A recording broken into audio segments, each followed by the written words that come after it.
Mark, good to see you. Good to see you again. Good to chat with you again. I'll start by getting your thoughts and feelings now that dust is somewhat settled on Tuesday, and how you feel after it. Well, we're all pleased with the performance. I thought it was at a really good level. Certainly in the first half, where I think we had levels that we probably haven't in other games in terms of possession and control of the game, which we're always looking to do. And it was against good opposition as well. They're the side that likes to get the ball down and dictate possession and be dominant in that area, but they weren't allowed to be. So that shows you how well we did. Obviously got our noses in front. Criticism probably is the fact that we didn't take enough of our chances, created enough of them, and that's what we'll try and address at the weekend. I think it's important that we continue in the same vein. There's no reason not to. We just, along the way, we need to take more of the chances that we create. Do you take confidence then from Tuesday going into Saturday? Yeah, very much so. I think certainly at times against Grimsby we were happy enough. Certainly Salford, which was a high level for us, and we've carried it on obviously on Tuesday. So more of the same really. We need to trend in the right direction. That's what we seem to be doing at the moment. So yeah, we're looking forward to it. Another home game as well. Great support once again on Tuesday night. Hopefully we'll get over the line this time. That period in the first half where you had such attacking fluency, how close was that to where you and Glyn want this side to be? Yeah, close enough. You can always improve, but yeah, really pleasing because we're seeing more and more of the elements that we talk about and work on every single day in terms of how we apply ourselves, the intensity to what we do, and we want to be on the front foot. We want to be a team that is able to dictate to the opposition. You only do that by affecting what they want to do. So we're pleased that we're starting to see that a lot more in our play. It's still early days. It's still a new group, but we're getting to a point now where a lot of the work that we put in place is starting to come to the fore, and if it continues to build, which we fully expect it to, then we'll continue to get better, we hope. Does that feed into your reasoning behind keeping an unchanged side on Tuesday? Yeah, I think the side was settled. We've got a lot of the areas of the team that on paper probably more settled than other areas. I've got lots of options in the front position, so I can mix and match that, but I just think on Tuesday was the right decision. Just needed a little bit more continuity. I think that was important after Grimsby, where there was some parts of our game I wasn't too enamoured with, but I still thought the team did reasonably well, so I thought it was only fair to put the team out again, and they did well for me, so I was pleased enough. From those that aren't involved but are available for selection, are you seeing that hunger from them to want to get into that first team fold? Oh yeah. There'll be some glum faces around the place. Certainly when I give the team out and the subs, it's difficult at the moment. But I've got a lot of guys that want to be playing and starting. At the moment, they're out of the team, and some of them can't make the matchday squad. But there's a conversation to be had about more subs. It just make my life easier if there was, but it's not what we've got at the moment. So yeah, it's difficult because I've got to pick only a certain amount out of basically a reasonably fit squad. We've got very few absentees at the moment, so only long-term ones. So everybody's putting their hand up. They're all available. They're all training well, I have to say. So that's the key for me. If I felt I was seeing a dip in their application or their attitude, then that would be an issue, but absolutely no hint of that, so, and that's credit to them and their professionalism. We spoke about Dion after the Grimsby game, and I think you said that he might not have reached the levels that he showed last season during his first spell. How do you think he fared then on Tuesday? I thought he did really well. Arguably his best game since he's come back, and we know we know what Dion can produce when he's flying. He's had maybe a slower start than he thought he would have, but like I said, he's come into a new group once again. He didn't have pre-season with us, so he's probably a little bit behind where everybody else is in terms of the understanding of what we require. But there's improvement there. Like I said, played well, arguably his best performance up to this point in terms of since he's come back. So yeah, we think he's going to start really kicking on now. Sticking with him in the starting 11, does it help that you've had a good chunk with him last season, so you know what he's capable of? Yeah, possibly. Yeah, if I didn't have that knowledge base in terms of understand what he can produce when he's absolutely flying, yeah, you probably when you know a player, you cut them a little bit more slack, probably, because you know at some point that the quality will come through. So there's been a little bit of that, but no, he justified his selection on Tuesday, certainly because of the manner of his performance. 15 games into this League Two campaign now, that's nearly a third of the way through the season. How do you rate where you are now and how you started this season? Well, I've said in recent weeks we're reasonably pleased with the start we had. I've touched on already that we've got a new group of players and that takes a little bit of time, so we're more than pleased with how they're forming and coming together as a group. So we're pleased in terms of the performances we're getting. Some of the results obviously have been a little bit hard to take, not least Tuesday, given the way well, it feels like a loss. We know it wasn't, but obviously just allowing them a situation to develop that they were able to get a penalty off a referee that really, in my view, couldn't have been absolutely certain, given his position and where he suggested the ball was handled. So we're disappointed with that because that's directly affected the outcome, and you want the referees and their performances to enable them to be high, to enable them to make the bigger decisions, because the big decisions, the key decisions, are the ones they need to get right, and in our view he got that one totally wrong. Is there a process that you can at all follow that can better that situation? Not the decision obviously, but for future games?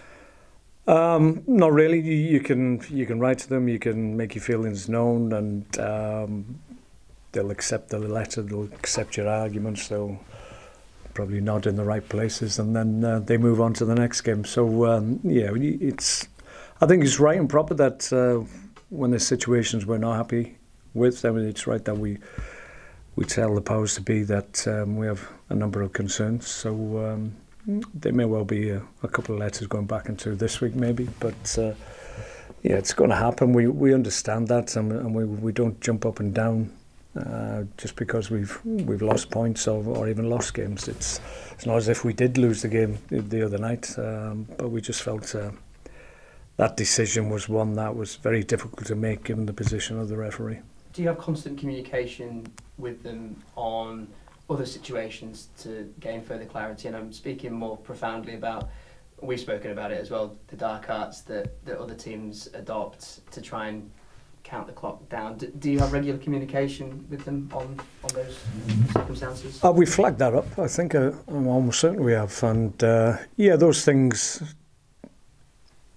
I think are important, but you're always thinking in the back of your mind, if you start being too readily in terms of questioning the process and the behaviours and the performance levels of people doing a really difficult job, in fairness, then maybe further down the line there's a potential or worry that it might go against you. It shouldn't do, because their integrity is absolutely first class, so that shouldn't happen. But yeah, there's a balance, I suppose. It's important and right that you question maybe moments in games that are quite clearly wrong, but you have to be careful as well. I want to ask you about Andy Cook. No goal in 2 games. I mean, what kind of form is that at the moment? No, struggling, this season. But naturally, he's going to be a target now for opposition teams. They're going to look to try and stifle him as and when they can. As a forward yourself, how do you handle that now, knowing that you're going to be going into a game and you're the main man, really? Well, he's got to embrace that. I used to wear that as a badge of honour, if I'm honest. It's if people are concerned about you and worried about the impact that you can make on them as an individual, and and collectively as a team, then that gives you more confidence to really affect them as much as you can. And I think that's clearly the mindset that Andy needs to have. At times, I'm sure he gets a little bit disappointed if things don't quite run for him, but he will always keep going for us. He's always a focal point for us. So yeah, he's not going to be able to score in every game, unfortunately, but he's there to have an impact, and for the most part, that's what he does. Finally, just what do you expect from Crawley this Saturday?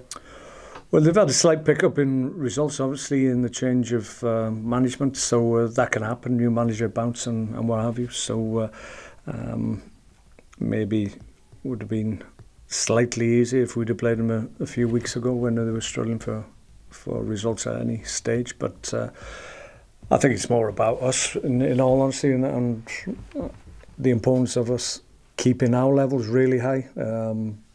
Like I said, we can go up against teams that like to get the ball down and play, and we'll back ourselves against that type of team. They're similar. They're a team that always wanted to get the ball down. Certainly this year, with the way they've played. So yeah, we'll look forward to it. It's about us imposing our way of playing on them rather than the other way around. Thanks, Mark. Okay. So, Mark, obviously talking about Crawley, you've in your career managed and played under some very high-profile owners.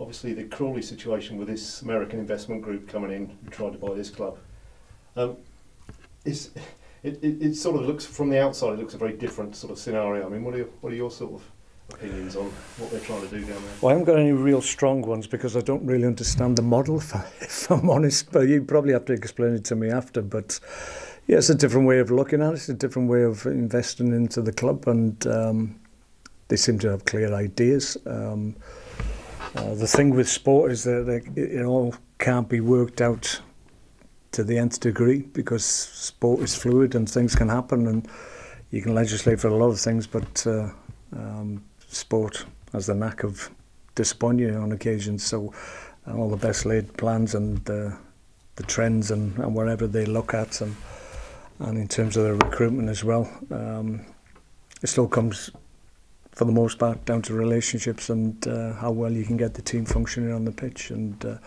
I think that's the important thing. When you're having a less good time, then those are the things you look at. You look at how the team's functioning, and not what's going on the outside. And the model of the club itself is about getting it right on the pitch. Because a lot of their base sort of through the internet, social media and what have you, it's all very different. I mean, I think there's an idea that they've got some YouTube players, in inverted commas, joining them in training next week, potentially being involved in the FA Cup. I mean, if you were the manager, would you accept that sort of situation? Well, we wouldn't have to, because we've got people in place that it's their job to obviously recruit and put suggestions forward to me as the manager of the team. So it's a different way of looking at it. The reality will be whether or not it's successful or not, and if they are and they continue to progress through the leagues, then maybe more people will look at it. I suppose in a way it is putting Crawley on the map, but not necessarily always for the right reasons, or something like that. Well, yeah, it's not the traditional way of setting up a club, but who's to say who's right or wrong? As I said, if it's deemed to be successful and they can continue their success on the pitch, then they will argue that their model is the way to go in the future. So it'd be interesting. I think everybody's, you're right in saying there's a lot more interest. I think everybody looking from the outside in are seeing how it's going to progress in the future. Cryptocurrency man? Not at all. Not at all. And going back to the sort of selection point that you're making with Jamie, I mean, obviously one area where you say we talk about Andy Cook, so you've got sort of 4 potentially frontline strikers there now, who are 2 of them are coming off the bench regularly, the other 2 are in and out of the squad. I mean, is that a particularly sensitive area to handle? Because obviously strikers, probably more than anyone, want to be out there involved. Yeah, it is difficult. I've had conversations not only with the strikers, but almost all the guys that have just been out of the team, and it's difficult because the bench is is a situation where you've got to cover all bases, and sometimes you pick guys with variety or the option of playing in different positions, and sometimes the likes of Levi will get the nod over somebody who's more specific. So the makeup of the bench ebbs and flows, but it's about giving me as many options from the bench as I possibly can, determined by how many scenarios I have in my mind that the game will present. So it isn't always possible to get everybody on the bench. Ideally, like I said, I prefer to have more options from.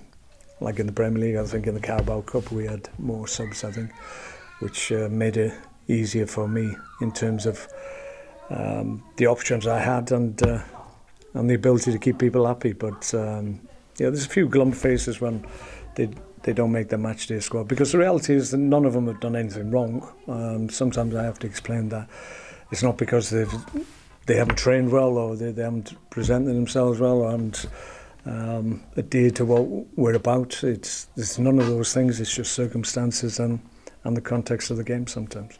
Those conversations become a little bit more difficult as the season goes on, because obviously people perhaps early on will think perhaps the manager's still looking for his best team, but now they'll look at it and think, well, hang on, we've kept the same team 2 games running.